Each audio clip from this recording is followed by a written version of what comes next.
شیخ Saadi رحمۃ اللہ علیہ کے فرمان ہے کہ اولاد کی تربیت کیسے کی جائے. وہ کہتے ہیں کہ اگر آپ کا بچہ 10 سال سے زائد عمر کا ہو جائے تو ایسے بچوں کے ارد گرد جو اس کے دوست احباب ہیں, جاننے والے ہیں, اٹھنے بیٹھنے والے ہیں, ان سے بالکل آپ چھان بین رکھیں کہ وہ کن بچوں میں اٹھ بیٹھ رہا ہے, ان کا پیچھے کرائٹیریا کیا ہے, خاندان کیا ہے, حسب نسب کیا ہے.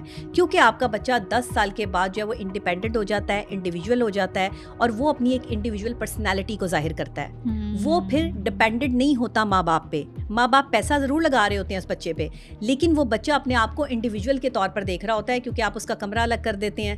10 سال کے بعد ویسے بھی فرمان ہے کہ کمرہ جو ہے بستر الگ کر دیں. کمرے کی تو میں بات نہیں کروں گی, مطلب بستر الگ کر دیں. ماں باپ کو چاہیے کہ بچوں پہ نظر رکھیں, الگ کمروں میں 8 سال سے اور 13 سال کے بچوں کو جو ہے وہ اکیلے نہ سلائیں. یہ اور بات ہے کہ اگر آپ نے ان کے کمرے الگ کرنے ہیں تو آپ وہاں پہ بھی کوئی کیم لگائیں, ان کی ایکٹیویٹی پہ نظر رکھیں, کیونکہ آج کل ہم یہ سب کچھ نہیں کر رہے تو ہمارے بچے جو دل چاہتا ہے وہ دیکھتے ہیں, جو دل چاہتا ہے وہ سیکھتے ہیں. ادب ختم ہو گیا, لحاظ ختم ہو گیا, ماں باپ سے محبت ختم ہو گئی. کیا آ گیا, ایک جو ہے وہ بہراروی آ گئی, بے حیائی آ گئی, اور ایسی چیزیں آ گئی کہ جس میں جو ہے وہ جن سے مخالف کی طرف اٹریکشن آ گئی. اب 10 سال سے اور 13 سال کا بچہ جو ہے وہ جتنا سمجھدار ہو چکا ہے, اس سے کوئی چیز ڈھکی چھپی نہیں ہے آج کل کے دور. تو اس لیے شیخ سعدی رحمۃ اللہ علیہ فرماتے ہیں کہ ارد گرد کے ماحول پر جب بچہ 10 سال کا ہو جائے تو غور کرو.